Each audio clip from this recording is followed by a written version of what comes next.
What's up, Taiwan? Good evening. I'm Erika Liu with 10 minutes of news from here in Taiwan and around the world. More than 2 million people have now crossed the border from Ukraine into Poland, fleeing the Russian invasion.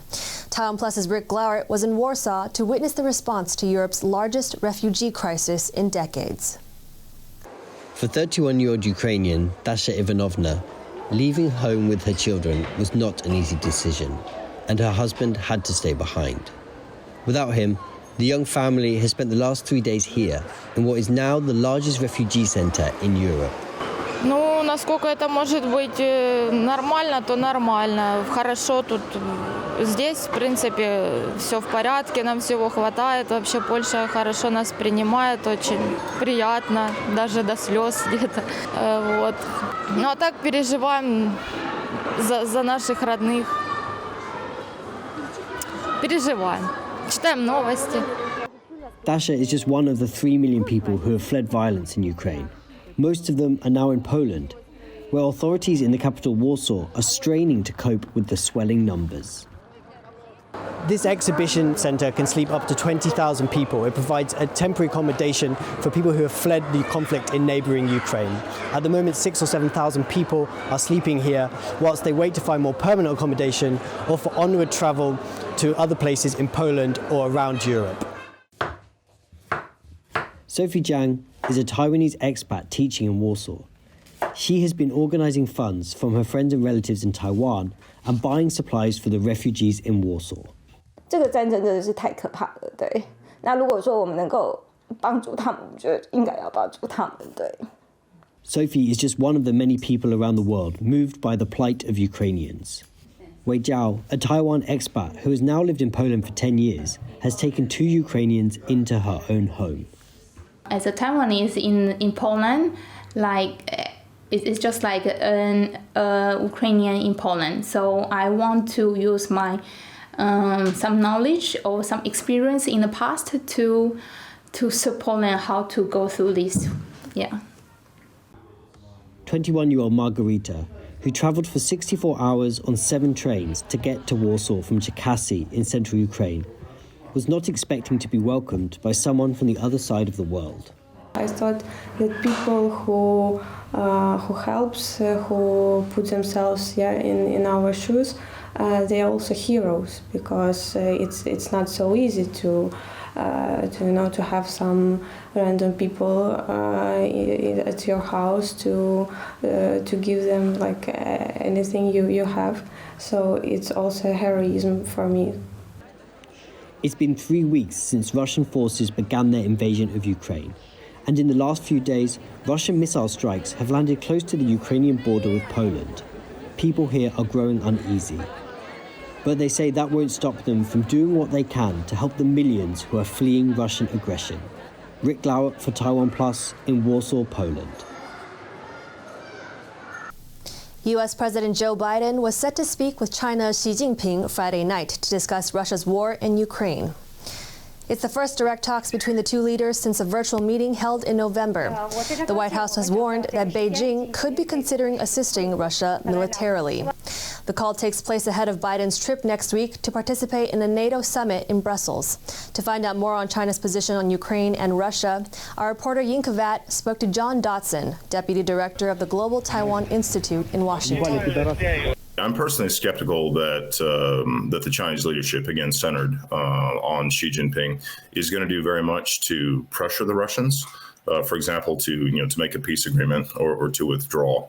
I expect they will be taking at least some limited steps to try to assist the Russian government, because they want to keep that tie and they want to sort of foster that strategic alliance between the two countries that Xi Jinping himself is very invested in. In terms of President Biden's phone call with Xi, or his discussions with Xi, I expect the Chinese leadership, or Xi, is going to be non-committal. With this call and the previous sort of attempts, requests by, French, German, EU leaders, and also US officials, does Beijing think it has leverage over the US?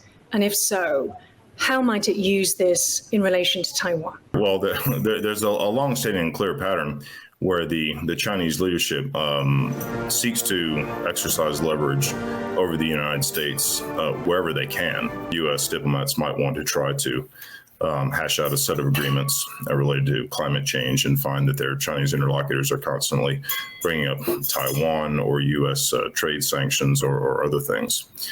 So I think the Chinese leadership is certainly going to try to exercise whatever leverage they think they can in terms of this situation. At a minimum, I think they would be looking to try to extract from President Biden or from U.S. diplomats reaffirmed commitments to statements that have been made before, assurances related to non-recognition of Taiwan and things of that sort.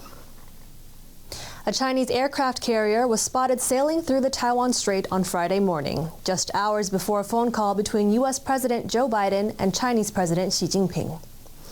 The aircraft carrier, called the Shandong, sailed close to the Taiwan-controlled island of Jinmen, which is located 33 kilometers from the Chinese city of Xiamen.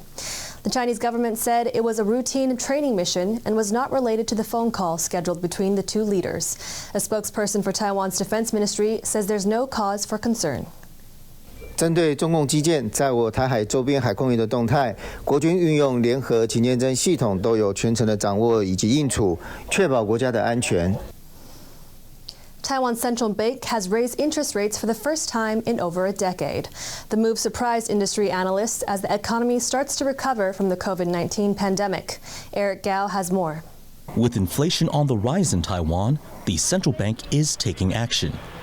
At its first board meeting of the year on Thursday, the bank raised the benchmark interest rate by 25 basis points, or 0.25% to 1.375%. The move surprised analysts who had expected a smaller rate hike or none at all. The rate had been at a historic low for 7 quarters to help the economy weather the COVID-19 pandemic. 我们先把我们在前2年所调降1码的这个 It's the central bank's first rate hike in 10 years, taking the rate back to pre-pandemic levels. It said Taiwan's economy is recovering. The bank even nudged up its annual projection for growth, which is now estimated at just over 4%. And where there's growth, there's inflation.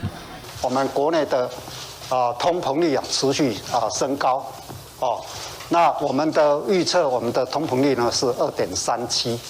事实上呢，全球各个国家的一个通膨率呢，都在国际机构都有调升的一个现象。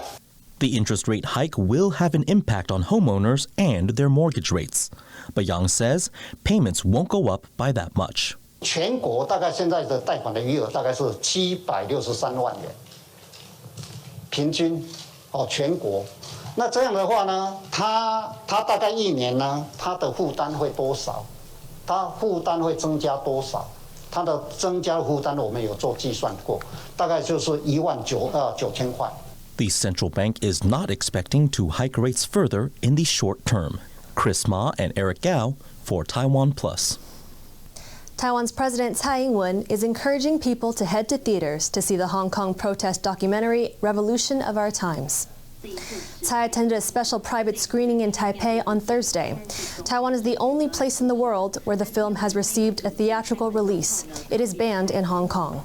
The film documents the 2019 anti-government movement in the Chinese territory. It has proven a hit among Taiwanese viewers who see similarities between Hong Kong and Taiwan's own relationship with China. Tsai said the film is a reminder of the importance of democracy. 台湾也走过漫长的民主化的道路。 对香港的朋友的经历，我们更能够感同身受，也让我们更加珍惜得来不易的民主自由。 Thank you for watching What's Up Taiwan. I'm Erika Liu. Remember to download the TaiwanPlus app for more stories from Taiwan and around the world. Finally, we leave you with some images of calla lilies blooming. Take care and see you next time.